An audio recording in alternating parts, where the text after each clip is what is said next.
클릭해주셔서 감사합니다. 오늘 하루 좋은 일만 가득하시길 기원합니다. 구독과 좋아요와 알림 설정을 꾹꾹 눌러주세요. 만복 야담 이야기 시작하겠습니다. 본 드라마는 AI를 이용하여 제작되었습니다.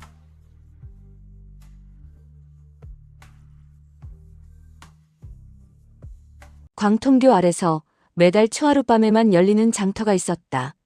그 장터에서 파는 것들은 이승에서는 구할 수 없는 것들이었다. 그리고 한 번 사면 되돌릴 수 없었다. 한양 한복판, 청계천이를 가로지르는 광통교. 낮이면 수백 명의 사람들이 오가는 그 다리 아래에 매달 초하룻밤에만 열리는 장터가 있었다는 사실을 아십니까?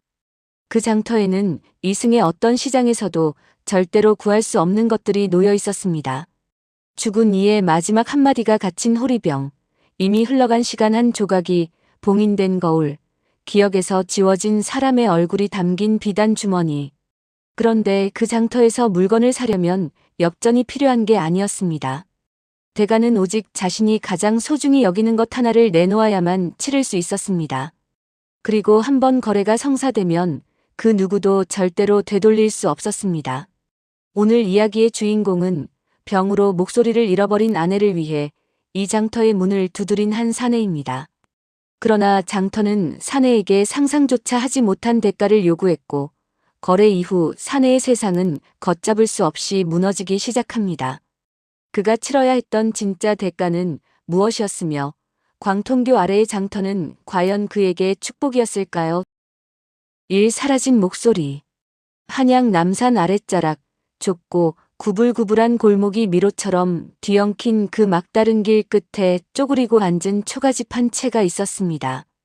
지붕의 이형은 군데군데 사가 내려앉아 비만 오면 방 안 여기저기서 물이 똑똑 떨어졌고 대문이라 부르기도 민망한 낡은 쌀이 무는 경첩이 헐거워져 열 때마다 뼈우는 것 같은 삐걱 소리를 냈습니다. 벽은 지늘기 말라 갈라져 찬바람이 드나들었고 방바닥의 장판은 닳고 닳아 군데군데 매늘기 드러나 있었습니다. 누가 보아도 쓰러지기 직전의 비난한 살림이었습니다. 하지만 이 보잘것없는 초가집은 불과 반년 전까지만 해도 골목에서 가장 따뜻한 소리가 흘러나오는 곳이었습니다. 이른 새벽이면 아궁이에 불을 지피며 콧노래를 흥얼거리는 아내의 맑은 목소리가 담장 너머까지 번져나갔습니다. 어화둥둥 내 사랑아, 달아 밝은 달아. 골목의 아침을 여는 것은 달구름도 종소리도 아닌 그 아내의 노랫소리였습니다. 이웃집 할머니는 그 소리를 들으며 눈을 뜨는 것이 하루의 가장 큰 낙이라 했고 골목 어귀의 떡장수 할아버지는 그 노래가 들리면 오늘도 장사가 잘 되겠구나 싶었다 했습니다. 남편이 무거운 지게를 지고 돌아오는 저녁이면 좁은 대문 앞에서 기다리던 아내가 어서 오셔요. 오늘도 고생 많으셨지요? 하며 환하게 웃는 얼굴로 맞이하곤 했습니다. 목소리 하나로 초가집 안이 기와집 못지않게 따뜻해지는 것을 사내는 세상에서 가장 큰 복이라 여기고 살아왔습니다. 그 목소리가 사라진 것은 지난 봄 된서리가 뜻밖의 내리던 환절기에 찾아온 독한 감기가 시작이었습니다. 처음에는 기침이 잦아지더니 목이 갈라졌고 끓여 먹인 생강차도 약을 달여 넣은 탕도 아무런 소용이 없었습니다. 보름이 지나자 목소리는 바람 빠진 풀무처럼 갈라진 쉰소리만 겨우 냈고 한 달이 채 되기도 전에 아내의 목에서는 그 어떤 소리도 나오지 않게 되어버렸습니다. 입을 벌려도 악을 써도 소리 없는 숨결만 허공으로 흩어질 뿐이었습니다. 남산골에서 침을 좀 놓는다는 의원을 수소문하여 찾아갔지만 의원은 아내의 목을 이리저리 살피더니 고개를 절레절레 저었습니다. 목구멍의 기맥이 완전히 끊어져 버렸소. 사람의 재주로는 어찌해 볼 도리가 없는 병이요. 사형 선고와 다를 바 없는 그 한마디를 듣고 돌아온 날 밤 사내는 아내가 잠든 것을 확인한 뒤 빈 마당에 혼자 쭈그려 앉아 주먹으로 마른 땅을 치며 소리 없이 울었습니다. 사내의 이름은 칠봉이었습니다. 별다른 재주 없이 남의 집 나무를 해다 주고 지게 품삯을 받아 하루하루를 겨우 이어가는 가난한 품팔이꾼이었습니다. 글을 읽을 줄도 몰랐고 장사 수완도 없었으며 가진 것이라곤 튼실하게 벌어진 어깨와 무거운 짐에도 무너지지 않는 굵은 허리 그리고 자신보다 훨씬 영리하고 다정한 아내 금이뿐이었습니다. 금이는 비록 몸이 약했지만 손재주가 여간 아니어서 삼배를 짜 저작거리에 내다 팔며 살림에 보탰고 길가에 핀 이름 모를 들꽃을 꺾어와 방 안 한쪽에 놓으며 우리 집이 한양에서 제일 좋은 꽃방이에요 하며 웃던 아내의 목소리를 칠봉은 세상 무엇과도 바꿀 수 없는 보물로 여기고 있었습니다. 그 보물이 사라지자 초가집은 산자의 집이 아닌 것처럼 고요해졌습니다. 바람 소리조차 이 집을 비켜가는 것 같았습니다. 이 주막의 흉흉한 소문. 아내의 병에 쓸 약값이라도 벌어보겠다고 평소보다 배로 무거운 짐을 지고 돌아다니던 어느 날이었습니다. 해가 뉘엿뉘엿 서산에 걸쳐 한양거리에 길고 짙은 그림자가 드리울 무렵 칠봉은 하루의 품삯으로 받은 동전 몇 잎을 주머니에서 만지작거리며 종로 뒷골목의 허름한 주막에 들러앉았습니다. 막걸리 한 사발 시키기도 아까운 형편이었지만 그날은 유독 마음이 무거웠습니다. 낮에 서소문 밖에 이름 있다는 약재상까지 찾아갔으나 주인은 아내의 증상을 듣더니 한숨만 길게 내쉬며 고개를 저었습니다. 뿌리가 끊어진 나무에 물을 줘봐야 소용이 있겠소? 그 말이 가시처럼 가슴에 박혀 종일 빠지지 않았습니다. 탁배기 한 모금을 입에 머금고 멍하니 천장을 올려다보고 있는데 옆 평상에서 나누는 사내들의 대화가 칠봉의 귀를 파고들었습니다. 내 말이 허풍으로 들리겠지만 죽어도 좋다. 맹세코 이것만은 거짓이 아니야. 허연 수염을 길게 늘어뜨린 늙은 사내가 술상 위로 몸을 바짝 숙이며 주변을 두리번거렸습니다. 목소리를 한껏 낮추었지만 주막이 좁았기에 칠봉의 귀에 또렷이 닿았습니다. 이달 초하루 밤에 내가 술이 거나하게 취해가지고 광통교 밑을 지나가게 되었거든. 원래 거기 빨래터 아닌가? 낮에는 아낙네들이 빨랫방망이 두드리는 소리가 요란한 곳이지. 그런데 그날 밤에는 다리 밑에서 불빛이 새어나오더란 말이야. 함께 앉은 사내 하나가 코웃음을 쳤습니다. 빨래터에서 누가 밤을 새나 보지. 하지만 늙은 사내는 완강히 고개를 저었습니다. 빨래터가 아니었어. 장터가 열려 있었단 말이야. 사내의 목소리가 떨리기 시작했습니다. 좌판이 양쪽으로 쭉 늘어서 있는데 그게 다리 밑 공간에 어떻게 그렇게 많이 들어가 있는지 도무지 이해가 안 됐어. 분명 들어갈 때는 빨래터 크기였는데 안으로 걸어 들어가니까 끝이 안 보이는 거야. 그리고 좌판에 앉아 있는 사람들이 늙은 사내가 마른 침을 꿀꺽 삼켰습니다. 비쳐 보여 사리뼈가 등잔불이 그 사람들 몸을 통과해서 뒤에 벽이 보이더란 말이야. 주막 안의 공기가 한순간 싸늘하게 가라앉았습니다. 아까 코웃음을 치던 사내의 술잔이 미세하게 흔들렸습니다. 좌판에 놓인 물건들이 더 끔찍했어. 늙은 사내가 계속했습니다. 호리병 안에서 사람 목소리가 나오고 거울에 비친 것은 내 얼굴이 아니라 오래전에 죽은 내 어미의 얼굴이었어. 비단 주머니를 열었더니 향기가 아니라 어릴 적 고향 마을의 풍경이 눈앞에 펼쳐지면서 내가 그 안에 빨려 들어가는 것 같았다고. 너무 무서워서 도망치려는데 뒤에서 누가 내 옷자락을 잡아 끌더란 말이야. 돌아보니까 아무도 없어. 옷자락만 바람도 없는데 팽팽하게 당겨지고 있었어. 칠봉은 막걸리 사발을 내려놓고 자기도 모르게 몸을 앞으로 기울였습니다. 호리병 안에서 사람 목소리가 나온다. 그 한마디가 뜨거운 인두처럼 가슴에 찢어졌습니다. 누가 하는 말이 그 장터에서 물건을 사려면 돈이 아니라 다른 걸 내야 한다더군. 늙은 사내가 목소리를 더욱 바닥까지 낮추었습니다. 자기가 가장 소중하게 여기는 것, 그것을 내놓아야 한대. 그리고 한번 사면 절대로 죽어도 되돌릴 수가 없다는 거야. 주막 안이 쥐 죽은 듯 조용해졌습니다. 사내들은 서로의 얼굴을 힐끗거리다 일제히 술잔을 비웠습니다. 칠봉의 가슴 속에서는 작은 불씨가 또렷하게 살아붙었습니다. 그리고 그 불씨는 초가집으로 돌아가 말없이 밥상을 차려놓고 미안한 눈으로 웃는 아내의 뒷모습을 보는 순간 걷잡을 수 없는 불길로 번져 올랐습니다. 삼야밤의 잠행. 초하루가 닷새 앞으로 다가왔습니다. 칠봉은 낮에는 여느 때와 다름없이 지게를 지고 품을 팔았지만 밤이면 잠을 이루지 못한 채 천장을 뚫어져라 올려다보았습니다. 미친 짓이다. 이성의 목소리가 말했습니다. 술 취한 영감의 헛소리를 붙잡고 목숨을 걸 셈이냐? 맞는 말이었습니다. 귀신장터 따위가 진짜 있을 리가 없었습니다. 하지만 이성이 아무리 소리를 질러도 가슴 한쪽에 박힌 불씨는 꺼지기는커녕 날이 갈수록 더 거세게 타올랐습니다. 금이가 목이 쉬기 전에 불렀던 노래의 선율이 여보, 어서 오세요 하던 음색의 결이 잠결에 혼잣말하듯 중얼거리던 나직한 속삭임이 밤마다 귓가를 맴돌며 칠봉을 미치게 만들었습니다. 나흘째 되는 밤, 칠봉은 이를 악물었습니다. 가자 헛것이든 진짜이든 가보기 전에는 알 수 없다. 초하루 밤이 왔습니다. 칠봉은 해가 지기를 기다렸다가 금이가 잠든 것을 확인하고 조심스레 이불을 올려 덮어주었습니다. 잠든 아내의 얼굴은 병이 들기 전보다 한층 야위어 있었고 볼에 닿은 머리카락이 숨결에 미세하게 흔들리고 있었습니다. 칠봉은 한참을 그 얼굴을 들여다보다가 이를 악물고 몸을 일으켰습니다.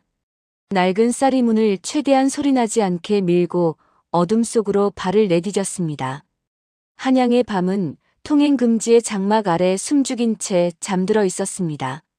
인왕산 위에 걸린 반달이 구름에 가려졌다 드러나기를 반복했고 골목을 스치는 바람에서는 늦봄의 온기가 완전히 사라진 서늘한 냉기가 풍겨왔습니다. 남산 아래에서 광통교까지는 한참을 걸어야 했습니다. 인적이 끊어진 한양의 밤거리는 대낮에 왁자지껄함이 거짓말처럼 잦아들어 사내의 집신이 돌길을 밟는 사각사각 소리마저 메아리처럼 골목에 울려 퍼졌습니다. 모퉁이를 돌 때마다 심장이 턱 밑까지 치밀어 올랐습니다. 딱딱딱. 술락군의 딱딱이 소리가 멀리서 들려올 때마다 칠봉은 숨을 죽이고 담장 뒤로 몸을 숨겨야 했습니다. 통행금지에 걸리면 볼기를 맞고 쫓겨나는 것으로 끝이 아니라 도둑으로 몰려 관아에 끌려갈 수도 있었습니다. 술락군의 횃불빛이 골목 모퉁이를 핥듯이 스치고 지나갈 때 칠봉은 벽에 등을 붙이고 숨을 멈춘 채 횃불의 그림자가 사라지기를 기다렸습니다.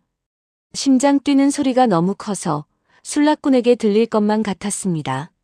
종로를 지나고 운종가의 빈 좌판들이 늘어선 거리를 지나 마침내 청계천의 물소리가 귓가에 닿기 시작했습니다. 광통교가 가까워지고 있었습니다. 하천변의 길로 내려서자 발밑에 자갈이 서걱거렸고 코끝에 물비린내가 은은하게 스쳤습니다.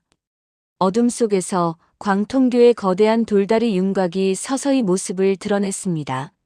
낮에 보았을 때는 그저 묵직하고 듬직한 돌다리였건만 달빛 아래 서 있는 광통교는 마치 입을 벌린 거대한 짐승의 아가리처럼 보였습니다. 다리 아래의 아치형 공간이 바로 그 입이었고 그 안은 칠흑 같은 어둠으로 가득 차 있었습니다. 칠봉은 다리 위에 서서 아래를 내려다보았습니다. 졸졸 흐르는 물소리 외에는 아무런 기척이 없었습니다. 자시가 한참 지나 축시에 가까운 시각이었습니다. 역시 헛소리였나. 실망이 가슴을 짓누르려는 그 순간 다리 밑 어둠 속에서 반딧불처럼 희미한 불빛 하나가 깜빡하고 태어났습니다. 사다리 아래의 문턱. 파르르, 파르르. 그 불빛은 혼자였다가 둘이 되었고 셋이 되었고 이내 수십 개의 작은 불꽃으로 번져가며 다리 아래의 어둠을 서서히 걷어냈습니다. 칠봉의 눈이 서서히 커졌습니다. 불빛들이 물안개 속에서 너울거리며 허공에 떠오르더니 종이 등롱의 형태를 갖추어 가기 시작했습니다. 아무도 매달지 않은 등롱이 스스로 공중에 떠올라 줄지어 늘어선 것이었습니다. 심장이 목구멍까지 치밀어 올랐지만 칠봉은 발길을 돌리지 않았습니다. 떨리는 다리를 억지로 움직여 다리 옆 돌계단을 한 칸씩 내려가기 시작했습니다. 축축하고 이끼 낀 돌계단이 집신 밑에서 미끄덩거렸고 한 발 내디딜 때마다 물기 서린 차가운 기운이 발목을 타고 올라왔습니다. 계단의 마지막 칸에 발이 닿는 순간이었습니다. 세상이 바뀌었습니다. 그것은 비유가 아니었습니다. 문자 그대로 발이 땅에 닿는 찰나에 바깥의 모든 것이 끊겨버렸습니다. 청계천의 졸졸거리는 물소리가 칼로 자른 듯 사라졌고 다리 위에서 불어오던 바람도 멀리 들리던 야경꾼의 북소리도 하늘에 떠있던 반달마저도 흔적 없이 지워져 버렸습니다. 마치 세상의 뚜껑이 닫힌 듯 바깥 세상과의 연결이 완벽하게 차단되어 버린 것이었습니다. 칠봉은 숨을 멈추고 사방을 둘러보았습니다. 그리고 눈앞에 펼쳐진 광경에 그대로 얼어붙었습니다. 바깥에서 보았을 때는 빨래터 하나 겨우 들어갈 크기에 불과했던 다리 아래의 공간이 안에서 보니 끝이 보이지 않을 만큼 넓고 깊게 펼쳐져 있었습니다. 마치 좁은 쥐구멍으로 들어왔더니 안이 궁궐만큼 드넓은 것과 같았습니다. 공간의 법칙이 무너진 것이었습니다. 낮은 나무 좌판들이 양쪽으로 끝없이 줄지어 늘어서 있었고 좌판마다 비단 보자기가 깔려 있었으며 그 위에 크고 작은 물건들이 가지런히 놓여 있었습니다. 허공에 매달린 듯 떠있는 종이 등롱에서는 푸르스름하면서도 병적으로 따뜻한 빛이 새어나와 물 한 개와 뒤섞이며 장터 전체를 이승의 것이 아닌 빛깔로 물들이고 있었습니다. 등롱의 불빛은 가만히 보면 심장 박동처럼 규칙적으로 밝아졌다가 어두워지기를 반복하고 있었는데 그것이 마치 장터 전체가 하나의 살아있는 생명체인 듯한 느낌을 주어 등골이 서늘해졌습니다. 좌판 뒤에 앉아있는 이들은 생긴 모습만으로는 보통의 조선 사람과 크게 다르지 않았습니다. 상투를 틀고 갓을 쓴 노인도 있었고 쪽진 머리에 은비녀를 꽂은 여인도 있었으며 도포를 걸친 선비도 수염을 늘어뜨린 중년의 사내도 있었습니다. 하지만 한 가지 결정적으로 다른 것이 있었습니다. 그들의 살이 비쳤습니다. 등롱의 불빛이 그들의 몸을 통과하여 뒤에 있는 돌벽의 무늬가 희미하게 보였습니다. 어떤 이는 손가락 끝이 안개처럼 흐릿하게 풀어져 있었고 어떤 이는 웃고 있는 얼굴 위로 눈물 자국이 마르지 않은 채 겹쳐져 있었습니다. 산자가 아니었습니다. 이 사실을 깨달은 순간 칠봉의 등줄기를 따라 얼음물 한 사발이 쏟아진 것 같은 한기가 미친 듯이 내리 쏟아졌습니다. 두 다리에 힘이 빠져 주저앉을 뻔했지만 이를 악물고 버텼습니다. 금이를 위해 왔다. 여기서 쓰러질 수는 없다. 오좌판의 물건들. 칠봉은 떨리는 걸음을 내디디며 장터 안으로 들어갔습니다. 발밑에 깔린 안개가 발목까지 차올라 있었는데 걸을 때마다 안개가 갈라졌다가 뒤에서 다시 합쳐지는 것이 마치 물속을 걷는 것 같았습니다. 좌판과 좌판 사이의 좁은 통로를 지날 때마다 양쪽에 앉은 상인들이 고개를 돌려 칠봉을 바라보았습니다. 그들의 눈동자에는 저기도 친절도 아닌 형언하기 어려운 고유한 관조가 깃들어 있었습니다. 마치 아주 오래전부터 이 사내가 올 것을 알고 기다려온 것처럼. 첫 번째 좌판에는 주먹만 한 청자 호리병이 5개 놓여 있었습니다. 그 중 하나에서 아이의 목소리가 새어나왔습니다. 어머니, 저 왔어요. 어머니, 왜 문을 안 열어주세요? 맑고 천진한 목소리였지만 그 말이 끝도 없이 반복된다는 것을 깨달은 순간 온몸의 솜털이 곤두섰습니다. 호리병 안에 갇힌 아이의 목소리는 나올 곳을 찾지 못한 채 작은 용기 안에서 벽에 부딪히고 되돌아오기를 영원히 반복하고 있는 것이었습니다. 좌판 뒤에 앉은 흰옷의 여인이 안개처럼 희미한 미소를 지으며 칠봉을 올려다보았습니다. 입이 움직였으나 소리는 나지 않았고 대신 공기 중에 글자가 떠올랐다 사라지는 것 같은 기이한 느낌이 스쳤습니다. 두 번째 좌판에는 손바닥만한 녹거울 하나가 놓여 있었습니다.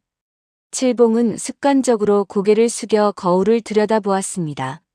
그리고 기겁을 하고 뒤로 물러섰습니다. 거울에 비친 것은 자기 얼굴이 아니었습니다. 흰 머리의 노파가 거울 안에서 칠봉을 바라보고 있었습니다. 주름 가득한 얼굴에 활짝 웃음을 머금고 마치 오래 기다리던 사람을 마주한 듯한 반가운 표정이었습니다.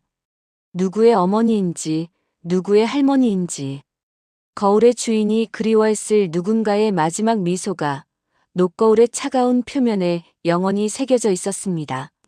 세 번째 좌판에는 오색 비단 주머니들이 줄지어 놓여 있었는데 그중 하나의 매듭이 살짝 풀어져 있었습니다. 가까이 다가가자 주머니 입구에서 반짝이는 가루 같은 것이 피어올랐습니다. 그것은 향이 아니었습니다. 눈앞에 풍경이 펼쳐졌습니다. 시냇물이 졸졸 흐르는 여름날의 시골 마을, 버드나무 아래서 멱을 감는 아이들의 웃음소리, 저녁밥 짓는 연기가 오르는 초가지붕. 너무나 선명하고 따뜻해서 손을 뻗으면 닿을 것 같았지만 손가락이 그 풍경에 닿기 직전에 모든 것이 거품처럼 톡 하고 터져 사라졌습니다. 누군가의 기억이었습니다. 다시는 돌아갈 수 없는 시간의 한 조각이 비단 주머니 안에 봉인되어 이 장터의 좌판 위에서 새 주인을 기다리고 있었습니다. 이승에서는 결코 살 수 없는 것들이었습니다. 이미 흘러가 버린 시간, 이미 사라져버린 소리, 이미 떠나간 사람의 온기와 표정과 숨결. 세상의 어떤 돈으로도 어떤 권력으로도 되살릴 수 없는 것들이 물건의 형태로 가지런히 놓여있는 저승과 이승이 아슬아슬하게 맞닿은 경계의 장터. 칠봉은 등줄기를 타고 흐르는 식은땀을 느끼면서도 발걸음을 멈출 수 없었습니다. 좌판 하나하나를 눈이 빠져라 살피며 오직 한 가지만을 찾고 있었습니다. 금이의 목소리를 되살릴 수 있는 무언가. 그것이 반드시 이곳 어딘가에 있으리라는 간절한 믿음으로 칠봉은 장터의 가장 깊고 어두운 곳을 향해 한 발 한 발 걸어 들어갔습니다. 육거래의 조건. 장터의 가장 끝, 다리의 돌기둥이 물속에 잠기는 지점 바로 곁에 마지막 좌판이 자리하고 있었습니다. 다른 좌판들과는 확연히 달랐습니다. 비단 보자기 대신 무심히 깔린 삼배 위의 물건은 딱 하나만 놓여 있었습니다. 주먹보다 약간 큰 청자 호리병이었습니다. 그런데 그 호리병의 표면에서 맥박처럼 명멸하는 금빛을 본 순간 칠봉의 온몸에 전류가 흘렀습니다. 그 빛의 결, 그 빛이 가진 온기의 색깔이 금이의 목소리를 닮아 있었습니다. 설명할 수 없지만 확신할 수 있었습니다. 귀가 아니라 가슴으로 알아차린 것이었습니다. 좌판 뒤에 앉은 이는 흰 도포에 흙립을 쓴 백발의 노인이었습니다. 다른 장터의 상인들과는 분명히 달랐습니다. 몸이 비치지 않았습니다. 살아있는 사람처럼 또렷한 윤곽을 가지고 있었지만 동시에 이 세상 사람이 아닌 듯한 기이한 무게감이 느껴졌습니다. 마치 산과 강 사이에 걸터 앉은 존재, 이쪽도 저쪽도 아닌 경계 위의 존재 같았습니다. 노인의 눈이 칠봉을 정면으로 마주 보았습니다. 그 시선에 사내의 온몸이 관통당했습니다. 목소리를 찾으러 왔구려. 칠봉이 입을 열기도 전에 노인이 먼저 말했습니다. 목소리는 부드러웠으나 돌을 갈 때 나는 소리처럼 묘하게 날카로운 울림이 깔려 있었습니다. 칠봉은 목이 바짝 마른 채 더듬거렸습니다. 예. 제 아내가 목소리를 잃었습니다. 어떤 의원도 고치지 못합니다. 이 호리병이 혹시 노인이 천천히 고개를 끄덕였습니다. 이 안에 내 아내의 잃어버린 목소리가 담겨 있느니라. 이것을 가져가 아내에게 마시게 하면 목소리는 전과 같이 돌아올 것이야. 칠봉의 심장이 폭발할 듯 뛰었습니다. 세상 무엇과도 바꿀 수 없다고 여겼던 것이 손에 닿을 곳에 있었습니다. 값이 얼마입니까? 돈은 많지 않으나 평생을 품팔이하여 갚겠습니다. 노인이 느릿느릿 고개를 저었습니다. 그 동작이 이상하리만큼 느려서 머리가 오른쪽에서 왼쪽으로 이동하는 사이에 시간이 멈춘 것 같은 착각이 들었습니다. 이곳에서는 돈으로 사고 파는 법이 없느니라. 칠봉의 숨이 멎었습니다. 그러면 대체 무엇을 해야 합니까? 노인의 눈이 칠봉의 눈을 뚫고 가슴을 관통하여 그 안을 샅샅이 뒤지는 것 같았습니다. 내가 가장 소중히 여기는 것 하나를 내놓아야 하느니라. 차갑고도 무거운 침묵이 둘 사이에 돌처럼 내려앉았습니다. 가장 소중한 것. 칠봉의 머릿속이 하얘졌습니다. 가난한 품팔이꾼에게 소중한 것이란 무엇이겠습니까? 비단옷 한 벌, 기와집 한 채 없는 사내에게 재물이란 존재하지 않았습니다. 하지만 노인이 말하는 것이 재물이 아니라는 것을 칠봉은 본능적으로 알고 있었습니다. 가슴속 가장 무거운 자리에 박혀 있는 것. 칠봉이 평생을 짊어지고 살아온 그것. 금이가 아플 때마다, 굶을 때마다, 추울 때마다 가슴을 짓누르던 거대한 감정 덩어리. 내가 이렇게 무능하지만 않았더라면 당신이 이렇게 고생하지 않았을 텐데. 미안함이었습니다. 죄책감이었습니다. 자신이 못나서 아내를 고생시킨다는 깊고 깊은 자괴감이었습니다.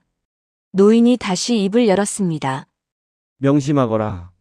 한 번 내놓으면 다시는 되돌릴 수 없다.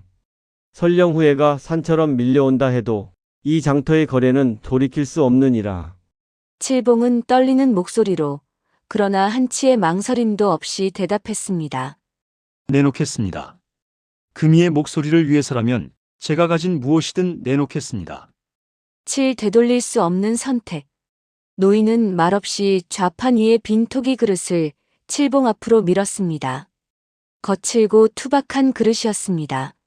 장터의 화려한 물건들과는 어울리지 않는 흙을 빚어 가마에 한번 구운 것 같은 소박한 그릇. 하지만 그 빈 그릇이 주는 무게감은 도락보다 무거웠습니다. 가슴에 두 손을 얹고 눈을 감아라. 노인의 목소리가 장터의 공기를 울렸습니다. 내가 내놓기로 한 것을 떠올려라. 그러면 저절로 빠져나갈 것이니라. 칠봉은 두 손을 가슴 위에 포개 올렸습니다. 심장이 미친 듯이 뛰는 것이 손바닥을 통해 전해졌습니다. 눈을 감자 금이의 얼굴이 가장 먼저 떠올랐습니다. 목소리를 잃고도 눈으로 웃어주던 아내. 된장찌개를 끓여놓고 소금을 더 넣을까 말까 고민하며 자신에게 물어보고 싶지만 물어볼 수 없어 입만 달싹이던 아내. 삼배를 짜다 실이 끊어져 속상한데 한마디 투정도 할 수 없어 빈 벽만 바라보던 아내. 그리고 그런 아내를 바라볼 때마다 칠봉의 가슴을 남빛 멍처럼 짓누르던 감정이 거대한 파도처럼 밀려왔습니다. 내가 돈을 더 벌었다면 좋은 약을 구했을 것이다. 내가 그를 알았더라면 더 나은 의원을 찾았을 것이다. 내가 이렇게 못난 놈이 아니었더라면, 금이가 나 같은 놈을 만나지만 않았더라면 이렇게 고생하지 않았을 것이다. 자책이었습니다. 뼈에 새긴 죄의식이었습니다. 아내를 사랑하면 할수록 더 깊어지는 끝 모를 미안함이었습니다. 바로 그것이 가슴에서 움직이기 시작했습니다. 뜨거웠습니다. 끓는 물이 살갗을 데이는 것 같은 통증이 흉골 밑에서 피어올랐습니다. 눈에 보이지 않았지만 칠봉은 자신의 가슴 속에서 무언가가 실타래 풀리듯 빠져나오는 것을 온몸으로 느꼈습니다. 무겁고 날카롭고 뜨겁고 동시에 슬픈 감정의 덩어리가 갈비뼈 사이를 비집고 빠져나와 허공을 떠돌았습니다. 가슴이 텅 빈 것 같았습니다. 심장이 매달려 있던 갈고리가 풀린 듯 가슴 안쪽이 서늘하게 열리는 느낌이었습니다. 톡이 그릇이 무거워졌습니다. 아무것도 보이지 않는 빈 그릇이었건만 무게가 느껴졌습니다. 노인이 두 손으로 그릇을 소중히 받아들더니 대신 청자 호리병을 칠봉의 손에 쥐어 주었습니다. 호리병의 감촉은 따뜻했습니다. 살아있는 것처럼 미세하게 떨리고 있었습니다. 거래는 끝났다. 노인의 목소리가 최종적으로 울렸습니다. 가져가 아내에게 마시게 하거라. 그리고 기억하여라. 내가 내놓은 것은 다시 돌아오지 않는다. 그것 없이 사는 법을. 내 스스로 찾아야 할 것이야. 칠봉은 호리병을 두 손으로 꼭 감싸쥐고 연신 이마를 바닥에 찧었습니다. 고개를 들었을 때 노인은 사라지고 없었습니다. 좌판도, 삼배 보자기도, 토기 그릇도. 시선을 돌리니 장터 전체가 바깥쪽부터 아지랑이처럼 흩어지기 시작했습니다. 등롱의 불빛이 하나씩 꺼져갔고 좌판들이 안개 속으로 녹아들었으며 반투명한 상인들의 형체가 수묵화에 먹물이 번지듯 흐려져 갔습니다. 칠봉은 호리병을 가슴에 품고 돌계단을 사력을 다해 뛰어 올라갔습니다. 광통교 위에 두 발이 닿는 순간 등 뒤에서 마지막 불빛 하나가 꺼지며 다리 아래는 평범한 어둠만이 남았습니다. 졸졸 흐르는 물소리가 돌아왔습니다. 하늘 동쪽 끝에 새벽빛이 10개 번지고 있었습니다. 팔 돌아온 목소리. 한양거리를 귀신에 쫓기듯 내달려 초가집에 도착한 칠봉은 가쁜 숨을 몰아쉬며 쌀이문을 밀었습니다.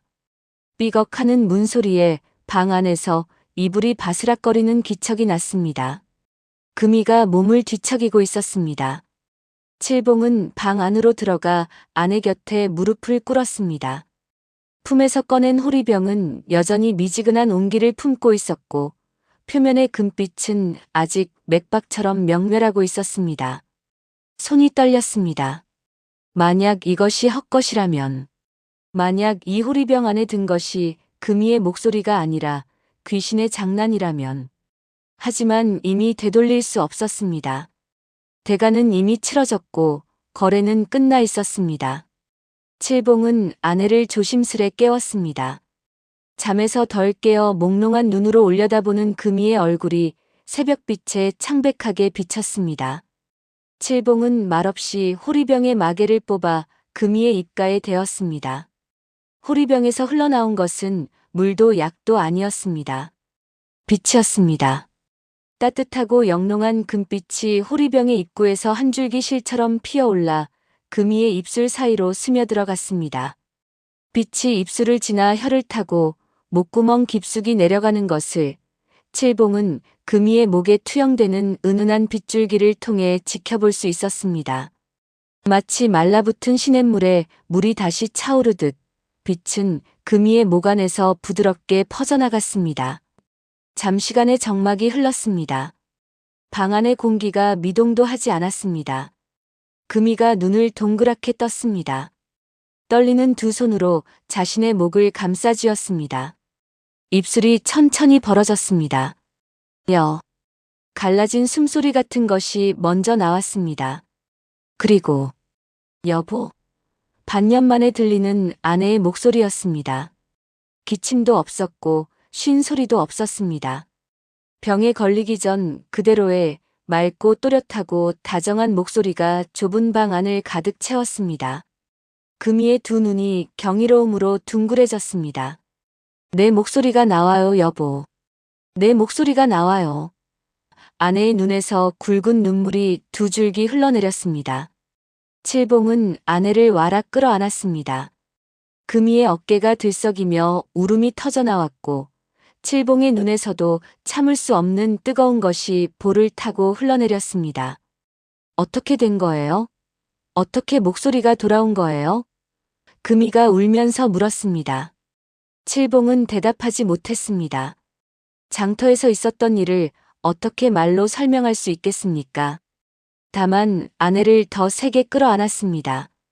금이의 등을 쓸어내리는 손이 떨리고 있었습니다.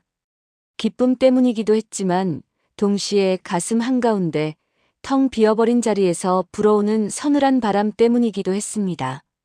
설명할 수 없는 공허함. 아내의 목소리가 돌아왔다는 벅찬 기쁨의 한가운데서 무언가가 빠져나간 자리를 찬바람이 스치는 기이한 느낌. 마치 오래 지고 다니던 무거운 짐을 내려놓은 뒤 등이 너무 가벼워서 오히려 불안한 것과 비슷했습니다.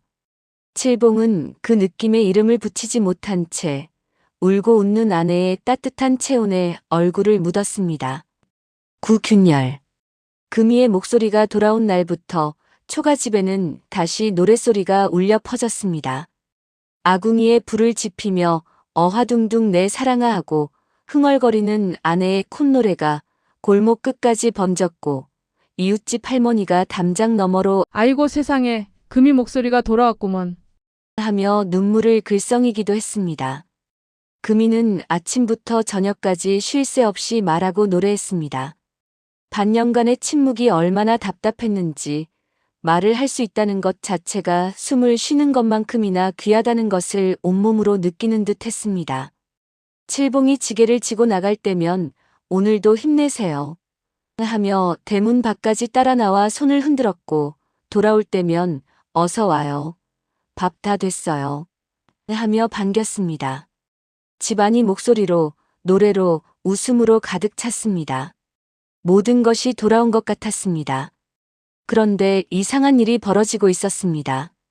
처음에는 너무 미세해서 칠봉 자신도 인지하지 못할 정도였습니다.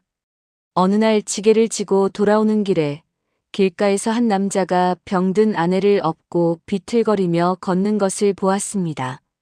예전 같았으면 그 광경이 자신의 모습과 겹쳐지며 가슴이 먹먹하게 아려왔을 것입니다. 나도 저랬지. 금이가 아팠을 때 내가 얼마나 미안했는지. 그런데 그날은 그 감정이 오지 않았습니다. 눈에는 보였지만 가슴에 닿지 않았습니다. 마치 두꺼운 유리병 너머로 세상을 보는 것처럼 눈앞의 장면이 투명한 막을 사이에 두고 칠봉에게서 한 걸음 떨어져 있었습니다. 또 있었습니다. 금이가 삼배를 짜다 어깨가 결려 움찔하는 것을 보았을 때 예전의 칠봉이라면 벌떡 일어나 어깨를 주물러주며 내가 돈을 더 벌어서 당신은 이런 고생 안 하게 해줄 테니까. 하고 이를 악물었을 것입니다. 그 말의 밑바탕에는 언제나 내가 못나서 당신을 고생시킨다. 하는 미안함이 깔려 있었습니다. 그런데 지금은 아내의 어깨가 아픈 것이 보였지만 그것이 자기 탓이라는 생각이 들지 않았습니다. 아프겠구나 라는 생각은 들었지만 내 탓이다라는 감정은 사라지고 없었습니다. 어깨를 주물러주러 가기는 했지만 그것이 속죄가 아니라 그저 아내가 편했으면 해서 하는 행동이 되어 있었습니다. 그 미묘한 차이를 칠봉은 아직 이름 붙이지 못했습니다. 밤이면 공허함이 더 또렷해졌습니다. 금이가 잠든 뒤 칠봉은 가슴에 손을 얹어 보았습니다. 심장은 평소와 같이 뛰고 있었지만 그 주변에 텅 빈 공간이 느껴졌습니다. 예전에는 그 자리에 무거운 것이 있었습니다. 돌덩이 같은 것. 잠을 이루지 못하게 만들고 새벽이면 가슴을 짓누르며 눈을 뜨게 하던 것. 그것이 사라진 자리가 서늘했습니다. 빈집에 바람이 드는 것처럼 쓸쓸했습니다. 뭐가 빠진 거지? 칠봉은 어두운 천장을 올려다보며 중얼거렸습니다. 잃어버린 것의 정체를 아직은 알지 못했습니다. 다만 가슴 한가운데가 시리다는 것, 예전에 있던 무엇이 지금은 없다는 것, 그래서 세상을 느끼는 감각이 미묘하게 달라졌다는 것만을 막연하게 감지하고 있었습니다. 십빈자리의 정체. 깨달음은 뜻밖의 순간에 찾아왔습니다. 어느 저녁 일을 마치고 돌아온 칠봉에게 금이가 환하게 웃으며 무언가를 내밀었습니다. 길가에서 꺾어온 노란 들꽃 한 송이였습니다. 여보, 이것 봐요. 이게 맨드람이에요. 우리 어머니가 좋아하시던 꽃인데 가지고 가서 영전에 놓아드려요. 금이의 목소리는 맑았고 웃음은 따뜻했습니다. 칠봉은 그 꽃을 받아들며 아내의 얼굴을 가만히 들여다보았습니다. 예전 같았으면 이 순간에도 미안함이 먼저 치밀어 올랐을 것입니다. 들꽃을 꺾어오게 하다니 내가 꽃 한 다발도 사줄 형편이 못 되니까. 못난 놈. 그런데 지금 칠봉의 가슴에는 그런 감정이 없었습니다. 대신 다른 것이 있었습니다. 들꽃을 꺾어와 웃는 아내가 그저 예쁘다는 생각. 함께 살아있어서 고맙다는 감정. 미안함이라는 두꺼운 유리를 걷어냈더니 그 뒤에 숨어있던 순수한 감정이 비로소 모습을 드러낸 것이었습니다. 그 밤 칠봉은 잠든 아내 곁을 벗어나 광통교로 향했습니다. 이번에는 장터를 찾으러 간 것이 아니었습니다. 다리 위에 걸터 앉아 아래로 흐르는 물을 들여다보았습니다. 보름달이 물 위에 동그란 빗덩이를 떨어뜨리고 있었습니다. 잔잔한 물결에 달빛이 흔들렸습니다. 칠봉은 그 물결을 바라보며 천천히 생각을 더듬어 갔습니다. 그동안 자신이 사랑이라고 믿었던 것 속에 사랑이 아닌 것이 얼마나 많이 섞여 있었는지 비로소 보이기 시작했습니다. 아내를 위해 죽도록 일한 것은 사랑이었을까, 자책이었을까? 아내에게 미안해서 잠을 이루지 못한 것은 다정함이었을까, 스스로를 벌주는 형벌이었을까? 금이가 웃을 때 함께 웃지 못하고 속으로 내가 일이 못나서 미안하다고 되뇌던 그 마음은 아내를 향한 것이었을까, 자기 자신을 향한 것이었을까? 미안함은 때로 사랑의 탈을 쓰고 사람의 가슴 한가운데를 차지합니다. 그리고 진짜 사랑이 들어설 자리를 모조리 먹어치웁니다. 미안하기 때문에 일하고, 미안하기 때문에 참고, 미안하기 때문에 자기 몸을 돌보지 않는다면 그것은 사랑이 아니라 감옥입니다. 장터의 노인이 빼앗아간 것은 사랑이 아니었습니다. 사랑은 고스란히 남아 있었습니다. 사라진 것은 사랑 위에 덧칠된 두꺼운 죄의식과 자책감이었습니다. 그것들은 보물인 줄 알았지만 실은 짐이었습니다. 소중한 줄 알았지만 실은 자기 자신과 아내 모두를 갉아먹는 독이었습니다. 노인이 한 것은 약탈이 아니라 치료였습니다. 곪은 상처에 고름을 짜내듯 사랑을 감싸고 있던 병든 껍질을 벗겨낸 것이었습니다. 그렇다면 가슴에 남은 빈자리는 상실이 아니라 해방이었습니다. 무거운 갑옷을 벗은 뒤에 찾아오는 허전함이었을 뿐 슬퍼해야 할 빈자리가 아니었습니다. 칠봉은 물에 비친 달을 올려다보며 깊이 숨을 들이마셨습니다. 봄밤의 공기가 폐부 깊숙이 스며들었습니다. 가슴이 시원했습니다. 예전에 그 무거운 돌덩이가 있던 자리에 이제는 맑은 바람이 드나들고 있었습니다. 그래, 이것으로 좋다. 칠봉은 처음으로 장터에서 일어난 거래를 후회 없이 받아들일 수 있었습니다. 되돌릴 수 없다 했지만 되돌리고 싶지도 않았습니다. 10일 광통교 위의 밤. 다리 위에서 한참을 앉아있던 칠봉은 천천히 몸을 일으켰습니다. 무릎이 좀 아팠지만 마음은 깃털처럼 가벼웠습니다. 달빛 아래 광통교의 돌란간을 손으로 쓸어보았습니다. 낮에는 수백 명의 발에 밟히는 평범한 돌다리이지만 밤에는 이쪽과 저쪽을 잇는 경계가 되는 이 묘한 다리. 처음 이 다리 아래로 내려갔을 때의 공포가 까마득한 예실처럼 느껴졌습니다. 불과 보름 전의 일인데도 말입니다. 다리 아래를 가만히 내려다보았습니다. 졸졸 흐르는 물소리가 자장가처럼 편안했습니다. 달빛에 반짝이는 물결 사이로 어쩌면 장터의 상인들이 지금도 저 아래 어딘가에 존재하고 있을지도 모릅니다. 보름달이 뜨는 밤이 아니니 보이지 않을 뿐 이승과 저승이 맞닿은 그 얇은 틈새에서 여전히 좌판을 펴고 앉아 누군가를 기다리고 있을지도 모릅니다. 호리병 안에 갇힌 아이의 목소리, 거울 속에 남은 어머니의 웃음, 비단 주머니에 봉인된 돌아갈 수 없는 여름날. 그것들의 새 주인이 될 누군가가 절박한 마음을 품고 이 다리 위에 서게 될 다음 초하루 밤을 말입니다. 그 사람에게도 대가가 요구되겠지. 칠봉은 생각했습니다. 그리고 그 사람도 두려워하겠지. 자신이 가장 소중히 여기는 것을 내놓아야 한다는 말에. 하지만 알게 되겠지. 정말로 소중한 것은 내놓을 수 없다는 것을. 내놓을 수 있는 것은 소중한 척하며 마음을 갉아먹고 있던 짐에 불과하다는 것을. 물론 그것을 깨닫기까지는 가슴이 텅 비어버린 것 같은 공허를 견디는 시간이 필요합니다. 낯설고 불안한 가벼움에 적응하는 시간, 짐이 없는 등이 오히려 허전하여 손을 뒤로 뻗어보게 되는 시간. 하지만 그 시간이 지나고 나면 빈자리에 스며드는 바람이 얼마나 시원한지 알게 됩니다. 칠봉은 돌란간에서 손을 떼고 집을 향해 발걸음을 옮기기 시작했습니다. 골목길이 달빛에 물들어 은빛으로 반짝이고 있었습니다. 처음 이 길을 걸을 때는 술락군이 무서워 담장에 등을 붙이고 숨을 죽이며 걸어야 했는데 지금은 달빛이 비추는 골목 한가운데를 당당히 걸어가고 있었습니다. 물론 통행금지 시간이라 누가 보면 곤란하겠지만 칠봉의 마음속에는 숨어야 할 이유가 하나도 없었습니다.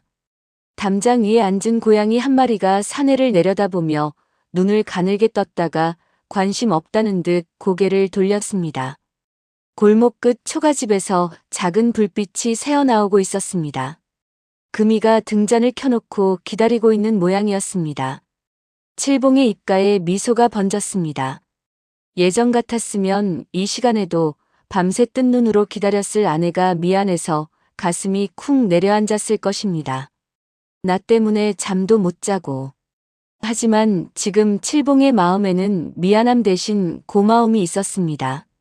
기다려주는 사람이 있다는 것, 돌아갈 집에 불이 켜져 있다는 것. 그 단순한 사실이 세상 어떤 금은보화보다 따뜻하고 든든했습니다. 쌀이 문을 살며시 밀고 들어서니 방 안에서 금이의 목소리가 흘러나왔습니다. 여보, 그쪽이에요? 어디 갔다 이제 와요? 배고프지? 밥 남겨놨어요. 칠봉은 웃으며 대답했습니다. 그냥 달이 예뻐서 좀 보고 왔소. 금이가 킥킥 웃었습니다. 우리 영감이 언제부터 달 구경을 하게 됐대요. 어서 들어와요. 12봄날의 다리 위. 이듬해 봄 광통교 위에 따사로운 아침 햇살이 쏟아지고 있었습니다. 청계천 양쪽으로 개나리와 진달래가 다투어 피어 노란빛과 분홍빛이 물 위에 비쳐 찬란하게 일렁이고 있었습니다. 바람에 실려온 벚꽃잎이 다리 위를 지나는 사람들의 어깨 위에 사뿐히 내려앉았습니다. 한양에서 가장 분주한 다리답게 광통교 위에는 이른 아침부터 사람들이 구름처럼 오가고 있었습니다. 보부상들이 짐을 잔뜩 진 채 종종 걸음으로 다리를 건넜고 아낙네들이 머리에 물동이를 이고 수다를 떨며 걸어갔으며 아이들이 난간에 매달려 물 아래에서 헤엄치는 물고기를 보며 까르르 웃고 있었습니다. 그 활기찬 인파 속으로 나란히 걸어가는 부부 하나가 눈에 들어왔습니다.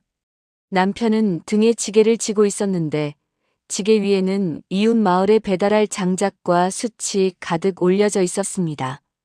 아내는 남편 옆에서 삼배 보따리를 이고 걸었는데 저작거리에 네다 팔 삼배필이 하얀 보자기에 단정하게 쌓여 있었습니다. 바로 칠봉과 금이었습니다.